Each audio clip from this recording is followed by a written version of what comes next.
It was perhaps one of the largest gatherings of Bahamians in recent times. The official opening of the new Thomas A. Robinson National Stadium delivered a spectacular show, with many in the vast audience experiencing for the first time what it feels like to be in a stadium. A poignant moment during the opening ceremony was a reenactment of the 4x100-meter relay team of Savva Theta Fines, Chandra Stirrup, Pauline Davis-Thompson, Debbie Ferguson, and L.D. Clark's gold medal win at the 2000 Olympic Games in Sydney, Australia. On Saturday night, up-and-coming female sprinters Devon Charlton and Deria Ferguson, Janae Ambrose, and Carmisha Cox stood in as they reenacted the historic win for Bahamians in the new Thomas A. Robinson Stadium. Here's a look at that race.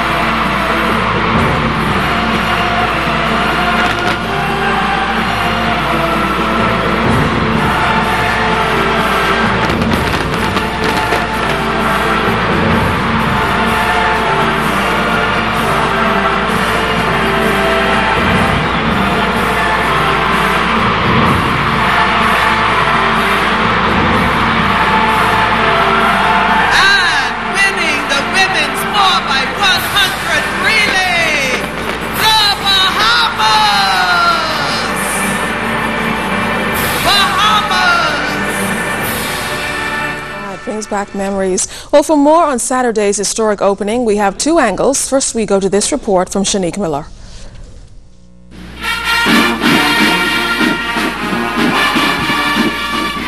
It was the greatest display of One Bahamas experienced in the country for quite some time, and the greatest boost for Bahamian athletes preparing for the Summer Olympics in London, who can now sprint of the energy given them by the more than 15,000 people that packed the Thomas A. Robinson Stadium opening on Saturday night. The new $30 million national stadium, symbolic that the Bahamas is truly the greatest little sports power in the world. Key to the sustained growth of this sector is state-of-the-art facilities. The government is spending over $50 million in and around this site, starting with the commissioning of a comprehensive master plan of the 400-plus acres around the stadium. The IBS Group, a Bahamian civil engineering group, whose principals Nick Dean and Kevin Sweeting completed the design of a multi-use sports and recreational compound in record time. And the complex is taking shape quickly. Sports Minister Charles Maynard says very soon other areas will begin developing. By the end of next month, work will begin on the new state-of-the-art, internationally certified hot rod complex.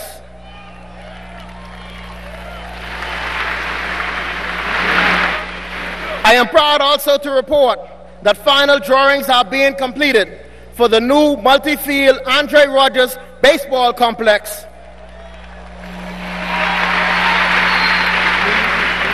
And in the not-too-distant future, we expect to see that facility as well as the new multi-field Churchill Tenor Knowles softball complex rebuilt better than ever. But who will be responsible for getting the word out? Well, Maynard got a jump start on that effort some 3 years prior to the stadium's opening. It's a collaboration with the Ministry of Tourism, and the work's paid off. The government established a special unit within the Ministry of Tourism, headed by Mr. Tyrone Sawyer, that has had an annual budget of $2 million to promote and facilitate the visit of groups, teams, and leagues for training and competition. Over the last 3 years, this unit has executed a variety of events ranging from sunfish sailing in Grand Bahama, junior tennis in San Salvador, Little League baseball in Abaco, to gymnastics at Atlantis. Key is the National Sports Authority, already in place as of February 1st.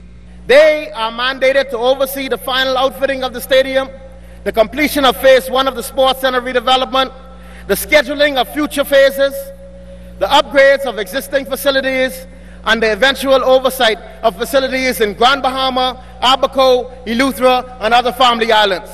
Maynard says his administration has made sports development a priority, and this vision will continue to expand so that Bahamian athletes can have first-class amenities and training facilities right here at home. Shanique Miller, ZNS News. Prime Minister Ingram said during the festivities that Bahamian athletes have been making an impact on the world stage since 1956, with Thomas Robinson and Sir Druid Knowles and their trailblazing efforts starting the movement to have first-class sporting amenities available in the Bahamas. This new stadium and the facilities to come represents a new day for sports and athletics in the Bahamas. Generations of young Bahamians and aspiring athletes can dream even bigger dreams because of today. In addition to world-class facilities, my government will continue to enhance athletic scholarships and other sports programs. The National Stadium seats 15,000. Not only was it at full capacity, but there were thousands more on the outside. Prime Minister Ingram talked about the unity of spirit and the shared love of country, which was evident throughout the evening. The Thomas A. Robinson Stadium, the centerpiece of what will be among the foremost athletic complexes in this region, gives full expression to the boldness of our vision, the breadth of our Bahamian imagination, and the strength of our national character. I wish therefore to acknowledge and thank the Leader of the Opposition and his colleagues in office for their contributions toward the development of our national stadium. Well, all over the country, Bahamians continue to beam with pride as the Thomas A. Robinson Stadium is officially open. The cultural show is being called the first of its kind in Bahamian history, which will not soon be forgotten. Meantime, Bahamians are excited about what the future holds for events at the stadium. Our Sayan Thompson has more. It was a night that will forever be etched in Bahamian history.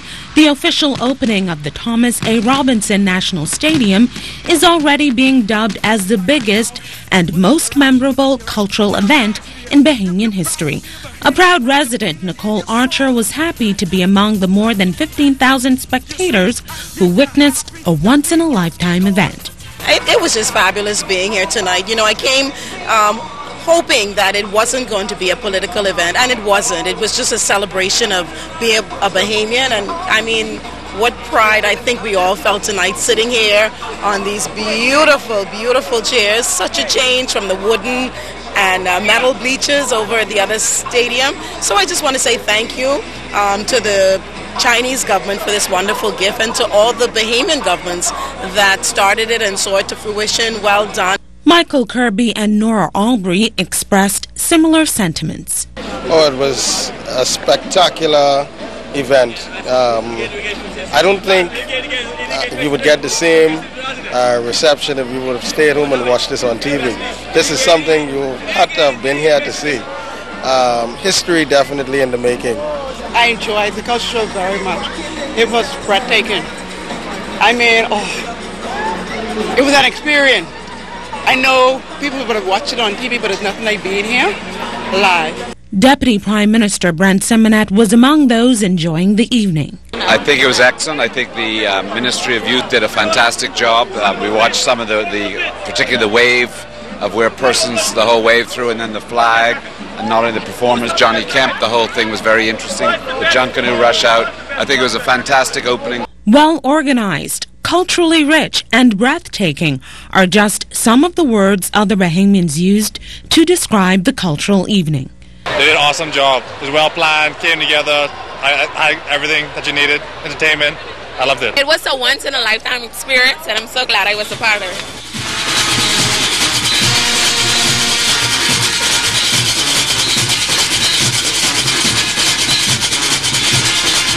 It may be the end of the opening night. However, there are great things to come here for the National Stadium of the country.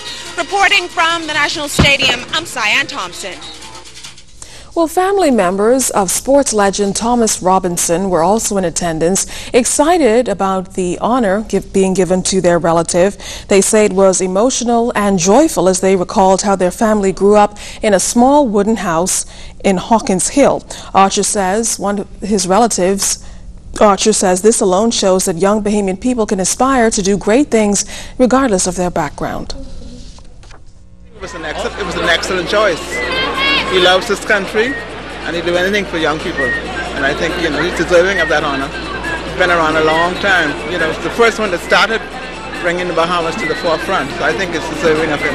It was great. Like I told Kevin, Tommy's nephew, whoever did the planning did an awesome job. It was well choreographed and everything. It was wonderful. It was a thrill, something that I just couldn't miss. We couldn't miss. We supported him wholeheartedly, and no doubt he is one of our favorites. So we had to be here to support him, and it was an honor.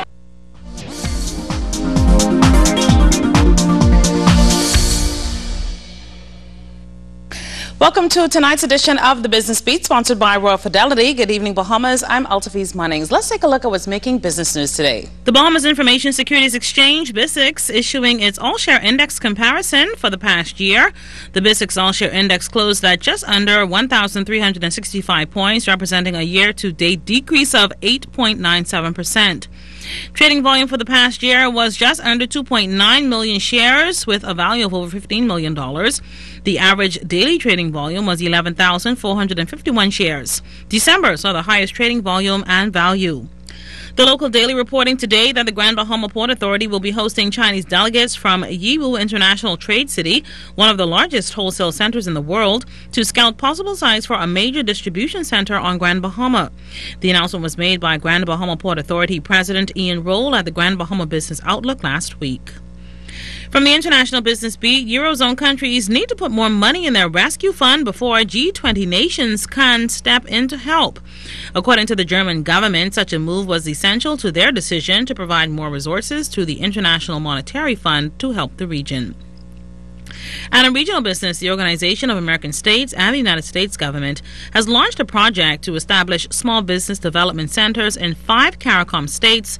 It's an initiative that aims to help improve the competitiveness of small companies in Barbados, Belize, Jamaica, Dominica, and St. Lucia. Remember, you can send us an email or join us on www.znsbahamas.com or become our friend on ZNS's official Facebook page.